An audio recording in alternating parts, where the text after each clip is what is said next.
Think about your life along 6 dimensions. So the goal is this: you're going to take care of yourself. You're going to have a life in 3 years that justifies its suffering. That's the goal. So you can invent the damn life, but you have to think what you would be satisfied with, so you wouldn't be all bitter and resentful.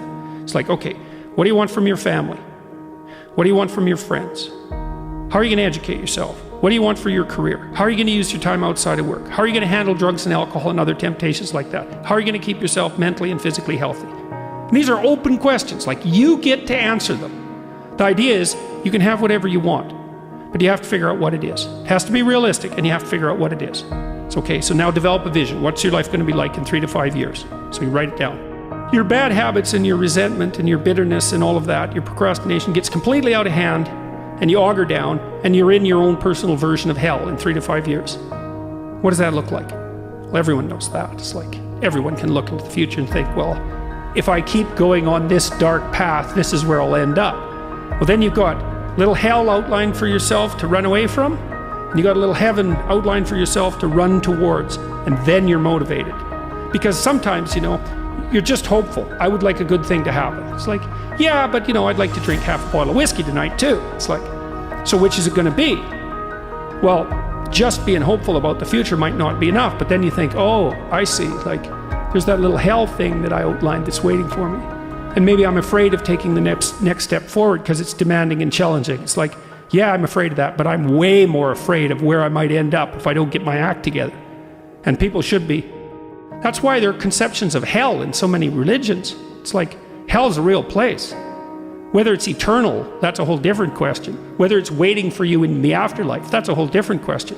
But if you've never met anyone in hell, you haven't lived very long. You haven't had your eyes open. But most of the time you should think, where am I falling short of the ideal? My own ideal. Doesn't have to be one that someone puts on you. Where am I less than I should be? Where am I bitter? Where am I making the world a worse place than it has to be? Like, you ask yourself those questions, you'll be in for a big shock.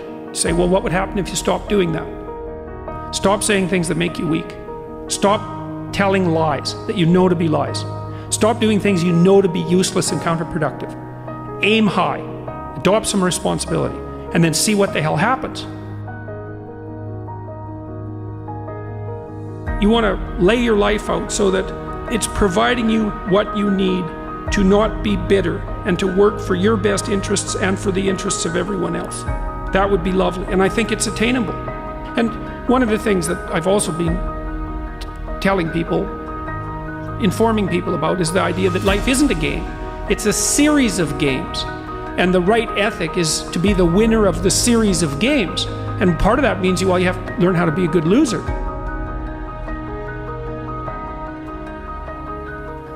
Let's say that you can pick your level of competition in life to some degree. Okay, so let's say you pick a level of competition where you're always winning.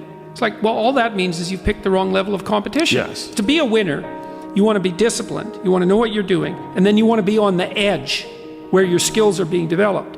And if you're going to be on the edge where your skills are going to be developed, you're at a place where losing is always a possibility. Because otherwise you're not pushing yourself beyond your current capacity. One of the things that I've outlined in 12 Rules for Life is a theory of meaning. Because meaning, as far as I'm concerned, the sense of meaningful engagement is the antidote to malevolence and suffering, essentially. Because you want to have a life that's so engaging that you think, despite the fact that I'm limited and that we're mortal and that life is tragedy and there's evil in the world, despite all that, this is worth doing. Life is suffering and betrayal in many senses of the word, but you can adopt a way of traversing through life that is more powerful than the tragedy and the malevolence. Get your act together. Stand up forthrightly. That's rule 1. Stand up straight with your shoulders back. There's a vulnerable position, right, because you're open. But it's a powerful position because it means that you're brave enough to take what's coming. And it isn't like what's coming isn't dangerous. It's dangerous. But your best bet is to be dancing on your feet and ready for it. Pay attention and be awake.